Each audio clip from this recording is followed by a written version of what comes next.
좋겠습니다. 오늘은 나의 사랑 안에 거하라 라는 설교 제목으로, 말씀 제목으로 함께 말씀을 나누도록 하겠습니다. 여러분, 많은 사람들이 나는 이 이야기를 알고 있어 라고 생각하지만 그만큼 유명하지만 실제로는 읽어보지 않는 책들이 있어요. 그 중에 하나가 이제 돈키호테라는 소설입니다. 여러분, 혹시 돈키호테 전부 다 읽어보신 분 있으신가요? 대충 이야기는 알죠, 그죠? 예, 그런 이야기예요. 이 돈키호테의 내용을 여러분 한번 다시 떠올려 보시면, 이제 자기가 편력 기사라고 하는데, 이제 여행을 다니면서 막 그런 어떤 모험을 즐기는 편력 기사라는 망상에 빠진 주인공의 여행기입니다. 이 주인공은 이제 하급 귀족이었는데, 알론소라는 사람이었는데, 집에 이제 틀어박혀서 계속해서 그런 모험기를 읽다가 자기가 그런 기사라는 그런 편력 기사라는 그 망상에 빠지게 돼요. 그래서 길을 나서게 되는데요. 정의를 위한 길, 공주를 위해서 악당을 물리치는 정의를 위한 길을 나서게 됩니다. 근데 여러분, 이 주인공이 기사도 아닐 뿐더러 이 주인공이 사랑할 만한 공주도 없어요. 그래서 어떻게 하냐면 이웃 마을에 있는 농부의 딸이 있었는데, 이 여자를 공주라고 그것도 망상하게 되는 거죠. 공주라고 이제 생각을 하게 됩니다. 공주라고 이제 여깁니다. 근데 이 농부의 딸인 이 여인이 우리가 흔히 생각하는 공주가 될 만한 어떤 아름다운 미모를 가지고 있지 않았습니다. 그래서 우리 잘 알잖아요. 돈키호테의 종 산초가 우리의 공주가 누굽니까? 이러니까 이제 돈키호테가 그 여자다 이렇게 얘기를 하니까 산초가 이렇게 얘기를 합니다. 저 여자는 공주가 될 만큼 아름답지 않은데요? 이렇게 하니까 돈키호테가 뭐라고 얘기를 하냐면, 누군가 마법을 부려서 미모를 잃게 했구나. 내가 그 악당을 무찌르면 그 공주가 다시 예뻐질 거다. 뭐 이렇게 얘기를 하게 됩니다. 이게 편력기사라는 단어가 정확히 어떤 건지는 잘 모르겠지만, 아마 우리 서양 동화 이런 걸 떠올리면 그 공주를 얻기 위해서 무슨 용도 무찌르고 악당도 무찌르고 돌아오면 왕이 그래 그것을 했으니까 내가 내 공주를 주겠다 이래서 아름답게 오래오래 잘 살았습니다. 이런 이야기들이 있잖아요. 그런 이야기의 주인공이 이제 편력기사인 것 같아요. 자기가 편력기사라는 그 망상에 빠진 주인공은 사랑의 대상인 공주가 반드시 필요했어요. 자기가 편력기사이기 때문에.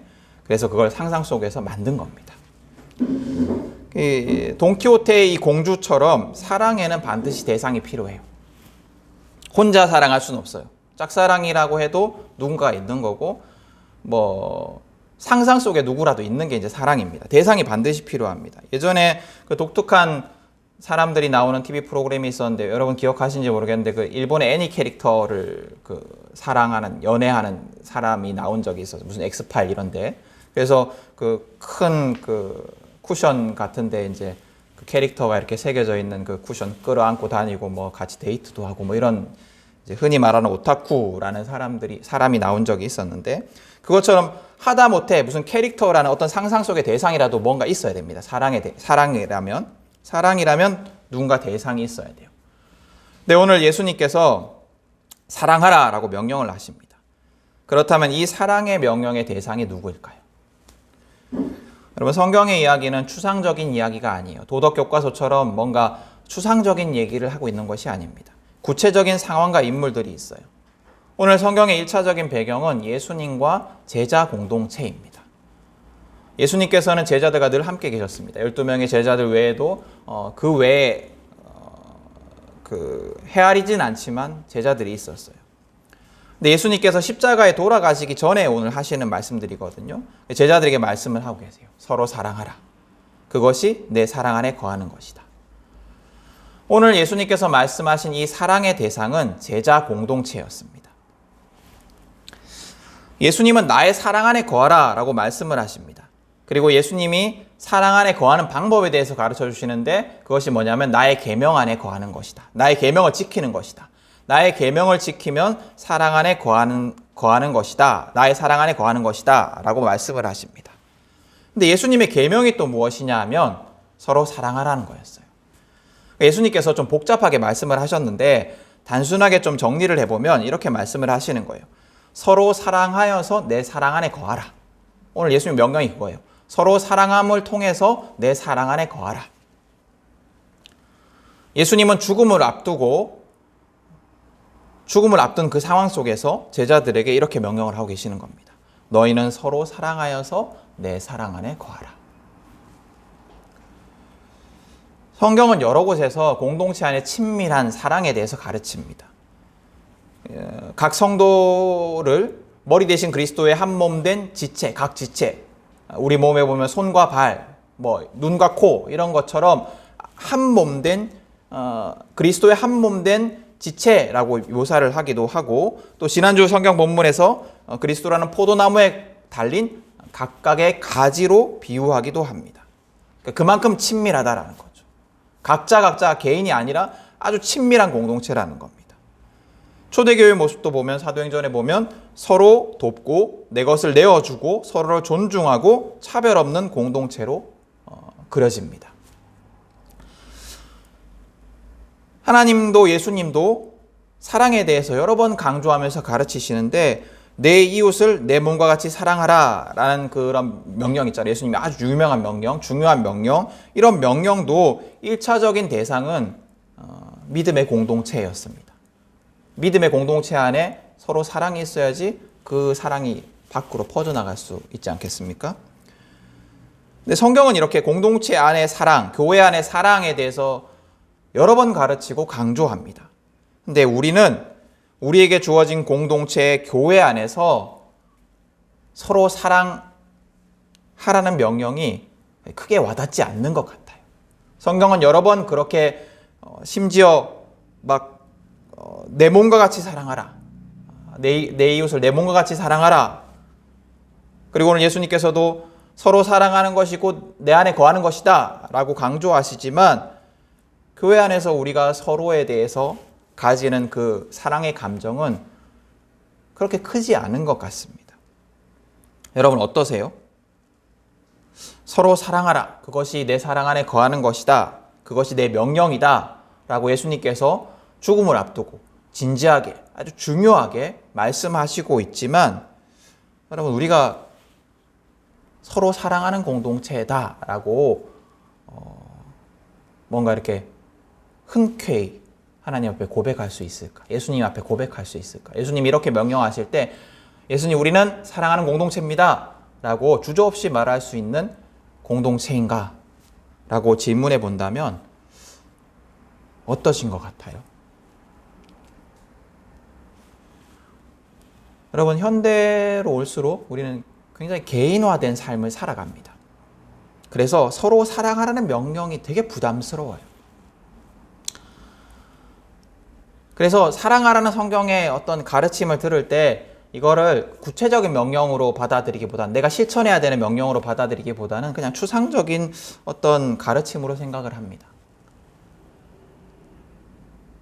여러분 솔직히 한번 생각해 보세요. 교회 공동체 안에 좀 한 사람 한 사람의 관심을 가지고 사랑하는 것보다 그냥 저 멀리 있는 어떤 가난하고 어려운 아이들이나 이웃들에게 한 달에 3만 원씩 이렇게 후원하는 게 더 편하지 않습니까?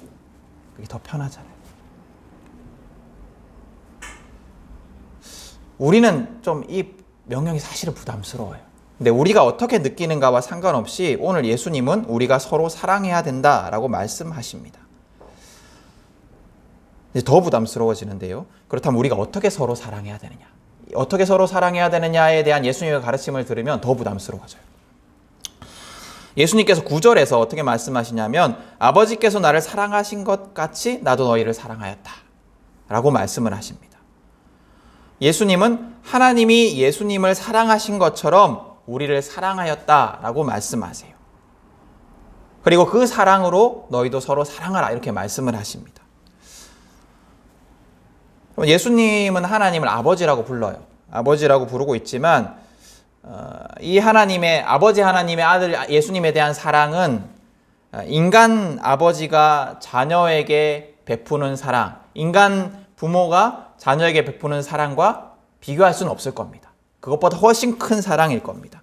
훨씬 차원이 다른 사랑일 겁니다. 그러나 그럼에도 예수님께서 이렇게 말씀하실 때는 그 하나님의 사랑이 인간 부모가 자녀에게 베푸는 사랑과 어느 정도의 공통점이 있다라는 걸 우리가 생각해 볼 수가 있어요. 며칠 전에 제가 20대 딸을 병으로 잃은 부모님이 TV에 나온 걸 봤어요. 다른 이제 사연으로 나오셨는데 20대 딸이 시한부 투병을 하다가 죽었어요. 부모님이 두 분이 나와 계시는데 여전히 슬픔에 휩싸여 계셨습니다. 여러분, 자녀를 먼저 보낸 부모의 심정을 우리가 어떻게 표현할 수 있고 상상할 수 있겠습니까? 자녀 대신 죽지 못한 것이 한이 되는 것이 부모의 마음일 거예요. 마음이 찢어지다 못해서 아주 막 너덜너덜해져 있는 것이 부모의 마음일 겁니다. 그만큼 부모는 자녀를 사랑합니다. 제 이야기를 해서 죄송합니다만 저는 이제 아버지의 신장을 받아서 건강을 얻었어요.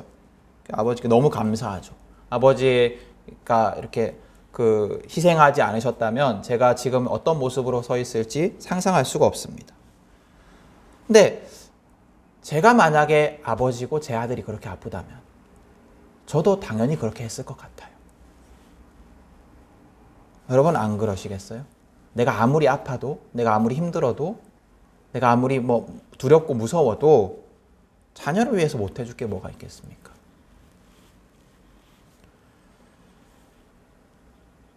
이 자녀는 부모에게 있어서 자기 생명과도 같은 소중한 존재입니다. 조건 없는 희생적인 사랑, 그게 부모의 사랑이에요. 여러분들의 부모님을 한번 떠올려 보세요. 여러분들에게 베푼 사랑, 희생, 이런 것들을 생각해 보세요. 그렇습니다. 그죠? 아무 조건 없는 희생적인 사랑, 그게 부모의 사랑이에요. 오늘이 어버이주일, 어제 어버이날이었고 오늘 어버이주일인데 이런 부모님의 사랑에 감사하고 그 사랑을 표현하는 여러분들이 꼭 되셨으면 좋겠습니다. 인간 부모의 사랑도 이렇게 크고 위대해요. 근데 하나님이 예수님에게 베푸는 사랑은 어떻겠습니까? 하나님이 아들 예수님께 베푼 사랑이 얼마나 큰지 우리는 상상할 수도 없지만 아마도 부모의 그 자녀를 향한 사랑보다 훨씬 더 큰 사랑일 겁니다. 근데 예수님이 그 사랑으로, 아버지께서 아들에게 베푸신 그 사랑으로 똑같이 우리를 사랑하셨다라고 말씀하십니다. 예수님은 모든 것을 포기하고 버리시면서까지 십자가의 사랑을 베푸셨고 우리를 구원하셨습니다. 그리고 지금도 또 영원토록 그 사랑으로 우리를 보호하고 계시고 또 그 사랑으로 우리를 중보하고 계십니다. 예수님이 이렇게 놀랍고 큰 사랑으로 제자들을 또 우리를 사랑하십니다. 그런데 예수님께서 그 사랑으로, 똑같은 그 사랑으로 서로 사랑하라 라고 명령을 하세요. 예수님의 그 희생적인 사랑, 인간 부모의 자녀를 향한 사랑보다 더 큰 사랑으로 서로 사랑하라 라고 말씀하십니다. 여러분, 이게 가능할까요? 솔직히 제가 목사지만 가능할까요? 우리가 서로 그렇게 부모가 자녀에게 베푸는 사랑처럼? 굉장히 부담스럽죠. 그죠? 오늘 제가 설교를 준비하면서 굉장히 마음에 막 다쳤어요. 이게 어떻게 이게 어떻게 가능한 얘기일까? 이제 더합니다. 또 예수님은 제자들에게 어떻게 어떻게 사랑하라 이렇게 가르치냐면 자기 목숨을 버리는 사랑에 대해서도 가르치십니다. 서로 목숨을 버리는 사랑. 여러분, 서로 목숨을 버리기까지 사랑하십시오. 되겠어요? 우리 부부도 있고 남매도 있지만 하실 수 있겠어요?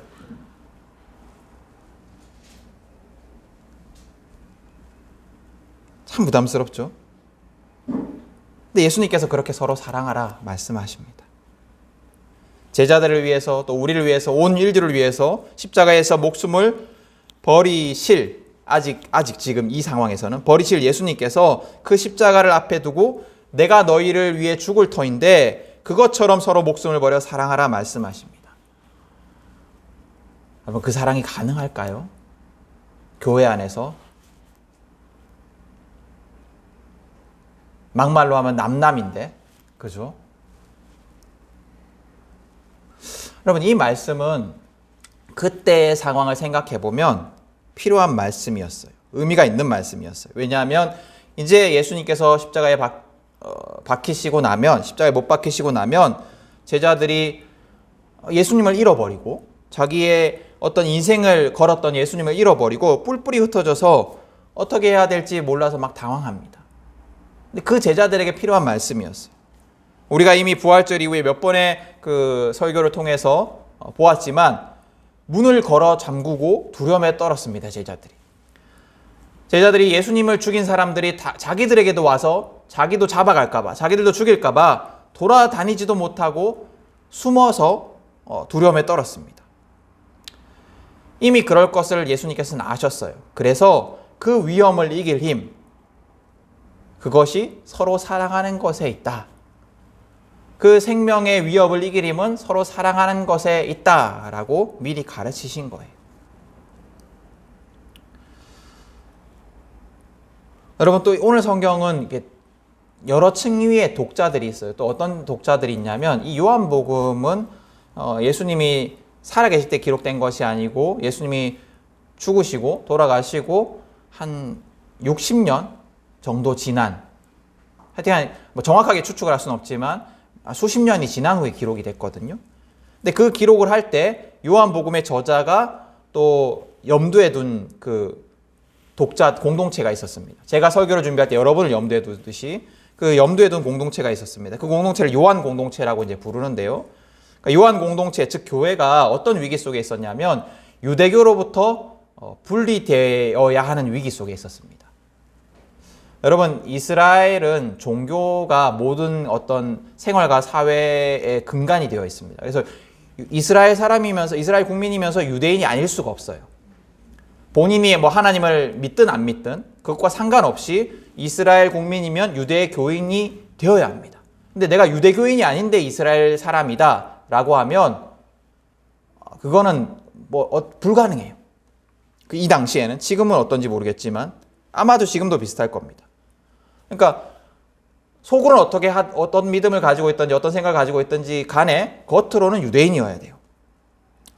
만약 유대교를 거부하면 공동체로부터 쫓겨날 수밖에 없습니다. 그런데 공동체로 쫓겨난다는 것은 모든 삶의 기반과 모든 어떤 인간관계가 다 끊어진다라는 것과 같습니다. 요한 공동체는 이제 내가 예수를 믿기 때문에 유대교인이 아니다 라는 것을 인정해야 되는 위기 속에 있었어요. 그런 위기 속에 있던 요한 공동체에게 오늘 말씀은 또 의미 있게 다가왔을 겁니다. 모두에게 버림받더라도, 모든 관계가 끊어질지라도 서로 사랑하라. 서로 도와주고 서로 지지해주고 위로해줘라. 그것이 우리 공동체를 세워가는 일이고 우리가 사는 길이다 라는 의미로 다가왔을 겁니다.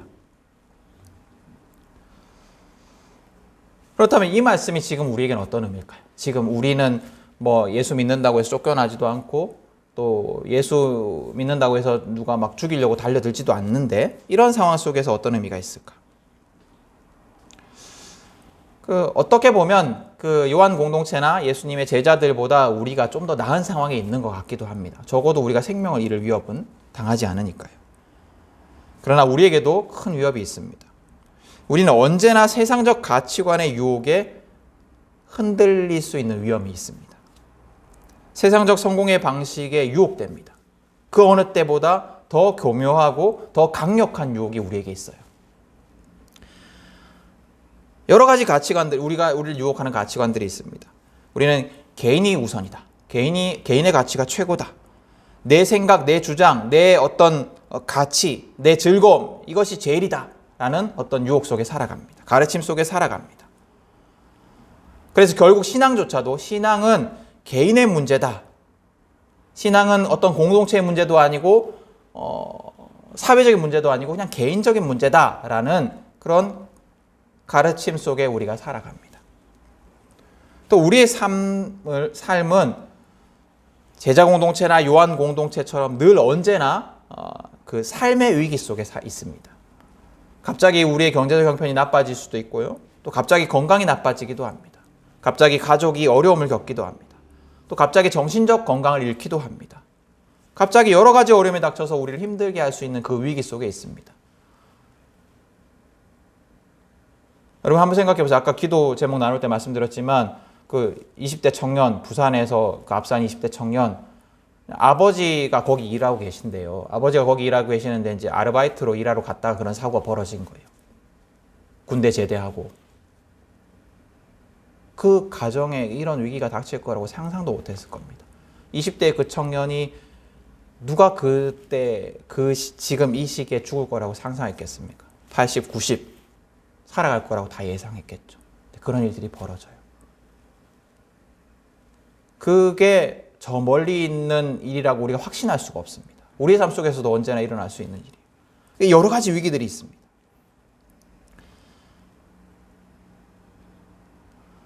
그런 우리에게는 이 말씀이 어떤 의미일까요? 여러분, 예수님의 어떤 방식은, 성경에서 가르치는 예수님의 방식은 늘 언제나 공동체였습니다. 예수님은 위기를 홀로 이겨내라. 네가 위험에 닥쳤을 때 홀로 이겨내라 라고 말씀하시지 않으세요. 예수님은 위기 속에서 위기에 닥친 이 사람이 공동체 속에서 서로 사랑하여서 그래서 위기 속에 승리하기를 원하십니다. 여러분, 예수님도 홀로 있으신 적이 없으십니다. 예수님은 언제나 성부 하나님과 성령 하나님의 그 삼위일체적 공동체 속에 계셨고, 그리고 제자들과 함께 계셨어요. 공생 기간 동안 제자들과 늘 함께 계셨습니다. 예수님에게 공동체는 어떤 선택사항이 아니라 그냥 필수였습니다. 예수님은 공동체를 떠나서 뭔가를 가르치신 적이 없어요. 그리고 오늘도 예수님은 나의 사랑 안에 거하라 하는 명령을 통해서 사랑의 공동체의 일원이 되라 라고 말씀하십니다. 그리고 그렇게 사랑의 공동체 안에 속하는 것이 곧 나와 함께하는 것이다 라고 말씀을 하세요. 여러분, 우린 예수님의 제자이고 예수님과 함께하는 삶을 살아야 돼요. 예수님과 함께하는 삶을 살아갈 때 기본이 뭐냐면, 필수가 뭐냐면 공동체 안에 속하는 거다라고 말씀을 하시는 거예요. 모든 위기 속에서 우리는 공동체를 통해 위로를 받을 수 있어야 합니다. 힘을 얻을 수 있고 도움을 구할 수 있어야 해요. 또 반대로 우리는 위기 속에 있는 교우를 위해서 기도할 수 있어야 되고 힘을 주어야 됩니다. 도움을 주어야 합니다. 그것이 예수님이 원하는 공동체예요.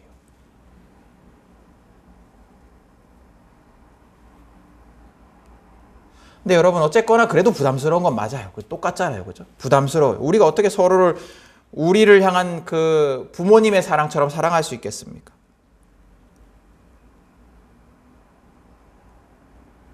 예수님처럼 어떻게 자기 목숨을 버려 서로를 사랑할 수 있겠습니까?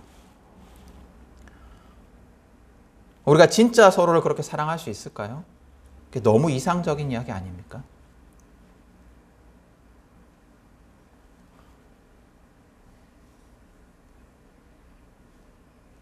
네, 이런 우리의 고민에 희망을 주는 말씀이 오늘 본문에 있습니다. 16절 말씀입니다. 우리 같이 한번 읽어보겠습니다. 16절입니다. 너희가 나를 택한 것이 아니라 내가 너희를 택하여 세운 것이다. 그것은 너희가 가서 열매를 맺어 그 열매가 언제나 남아있게 하려는 것이다. 그리하여 너희가 내 이름으로 아버지께 구하는 것은 무엇이든지 다 받게 하려는 것이다. 예수님은 14절에서 내가 명한 것을 행하면, 즉 서로 사랑하면 나의 친구다라고 말씀을 하십니다. 그렇게 하면 친구라는 거죠. 그런데 15절에서는, 그러니까 14절에 조건이 있었어요. 그렇게 명한 대로 행하면, 서로 사랑하면 그러면 내 친구다라고 말씀을 하셨습니다. 그런데 15절에 가면 나는 너희를 친구라고 불렀다라고 말씀을 하십니다. 14절에서는 친구의 조건이 달려 있었어요. 친구가 되기 위해서는 이렇게 행해야 된다라고 말씀을 하셨는데 15절에서는 그 조건을 행했는지 안 행했는지 알 수도 없는데 그냥 내가 너희를 친구라고 불렀다라고 말씀을 하십니다. 그리고 16절에서는 내가 너희를 택하여 세웠다. 너희가 날 택한 것이 아니고 내가 너희를 택하여 세웠다. 이렇게 말씀을 하십니다. 이게 약간 모순되는 것 같아요. 이 일을 해야지 내 친구다라고 말씀을 하셨는데 그 다음 구절에서는 내가 너희를 이미 친구라고 불렀다라고 말씀을 하십니다. 그렇게 서로 사랑하지 않았음에도 불구하고 이미 너를 친구라고 불렀다라고 말씀을 하시고, 그리고 16절에서는 내가 너희를 택했다라고 말씀을 하세요. 이 예수님의 말씀들은 어떤 걸 우리에게 가르치냐면 은혜에 대해서 가르쳐 주십니다. 여러분, 은혜가 뭐예요? 우리가 어떤 조건을 만족해서 하나님 우리를 사랑하신 것이 아닙니다. 우리를 구원하신 게 아니에요. 이게 은혜. 그냥 사랑은 사실 조건이 있어요. 여러분들이 그러니까 누군가를 사랑할 때는 뭔가 내가 그 사람을 사랑할 만한 요소들이 있기 때문입니다. 근데 그 요소들이 다 사라지고 나면 사랑도 끝이 날 수 있어요. 인간의 사랑은. 그죠? 인간의 사랑은 그래요. 그래서 뭐 이혼도 하고 뭐 부모 간에 연도 끊고 막 부모 자식 간에 연도 끊고 막 이렇게 하는 겁니다. 또 친구 간에 연도 끊고 막 이렇게 하는 거예요. 근데 은혜는 뭐냐면 하나님의 은혜는 뭐냐면 그 조건이 우리에게 달려 있지 않다라는 겁니다. 우리가 어떤 조건을 만족해서 하나님이 우리를 구원하신 것이 아닙니다. 예수님이 우리가 어떤 조건에 도달했기 때문에 어떤 기준에 도달했기 때문에 우리 위해서 죽으신 것이 아닙니다. 우리는 지금도 여전히 가망 없고 죄악에 허덕이고 아무 가치 없는 존재들이지만 하나님이 우리를 사랑하시기 때문에 우리를 구원하고자 하시기 때문에 그래서 우리를 택하셨기 때문에 우리가 구원받은 거예요. 우리의 실체는 전혀 그 기준에 합당하지 않지만 하나님이 우리를 사랑하시기 때문에 우리가 하나님의 자녀로 불리는 겁니다. 그게 은혜예요. 그래서 은혜의 조건은 하나님의 은혜의 조건은 우리의 어떠함이 아니라 하나님의 사랑입니다. 마찬가지로 예수님은 우리가 서로 사랑하면 그것이 내 사랑 안에 거하는 것이다 라고 어떤 조건을 거셨지만 동시에 우리가 서로 사랑하도록 하는 힘도 주십니다. 그러니까 명령하시는 분도 명령을 이루시는 분도 하나님이십니다. 그러니까 하나님께서는 우리 보고 너 이거 해라 이렇게 해놓고 팔짱 끼고 뒤에 물러나 계시지 않고 너 이거 해라 이렇게 하고 내가 뭔가 하려고만 하면 하나님이 그걸 다 하게 해주시는 능력까지 주신다는 거예요. 우리가 명령에 순종하려고 하기만 하면 하나님께서 그 명령이 가능하게 하시는 힘도 주십니다. 빌립보서 2장 12절 13절에서 바울이 이렇게 얘기를 해요. 제가 읽어드릴게요. 그러므로 사랑하는 여러분이 언제나 순종한 것처럼 내가 함께 있을 때뿐만이 아니라 지금과 같이 내가 없을 때에도 더욱더 순종하여서 두렵고 떨리는 마음으로 자기의 구원을 이루어 나가십시오. 이제 순종에 대해서 강조합니다. 그 다음 어떻게 말씀을 하냐면 하나님은 여러분 안에 활동하셔서 여러분으로 하여금 하나님을 기쁘게 해드릴 것을 염원하게 하시고 실천하게 하시는 분이십니다. 우리가 순종하고자 하는 마음만 먹으면 하나님께서 우리 안에 하나님을 기쁘게 하고 싶다라는 마음도 생기게 하시고 또 그것도 행할 수 있는 힘도 주신다는 거예요. 그러니까 우리가 그냥 하나님 말씀을 듣고 그래 내가 이렇게 살아야지라고만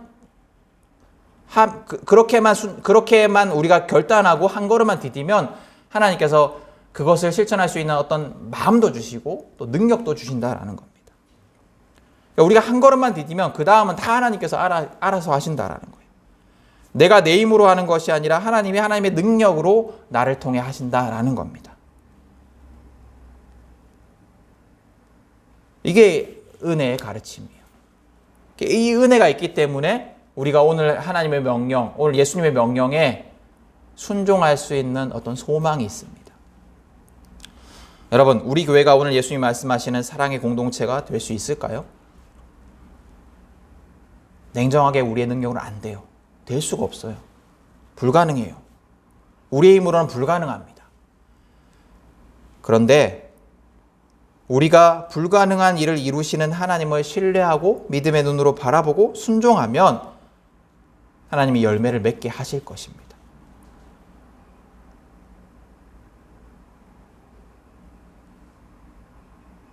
우리가 은혜로 택함을 받은 것처럼 우리의 모든 것이 다 은혜로 된 것처럼 그 은혜로 우리 교회가 오늘 예수님이 가르치시는 그런 공동체로 변화될 수 있습니다. 서로 사랑하는 공동체, 서로 사랑하는 교회, 예수님 오늘 말씀하시는 이 말도 안 되는 교회의 시작은 우리의 순종하는 마음에 달려 있습니다. 우리가 순종한다고 해서 모든 것이 갑자기 바뀌진 않을 겁니다. 그렇지만 우리가 순종의 그 삶을 계속해서 서로를 향한 그 순종의 삶, 서로를 향한 사랑의 삶을 계속해서 살아가고자 순종하며 애쓰고 기도할 때 우리 공동체가 점점 더 그렇게 변화되어 갈 것입니다. 오늘 성경이 그렇게 가르치고 있어요. 여러분, 서로를 위해서 기도하는 공동체가 됩시다. 기도가 관심이고 사랑입니다. 서로를 위해서 기도합시다. 이것으로 시작합시다. 그 순종을 통해서 변화될 우리 교회를 소망하며 축복합니다. 인간의 눈으로 보기엔, 인간의 생각으로 보기엔 불가능한 이 오늘 교회의 모습, 하나님께서 만들어 가신다 약속하셨으니 그 일이 이루어질 것입니다. 그를 우리가 굳게 소망하며 나아가는 자리일 수 있기를 축복합니다.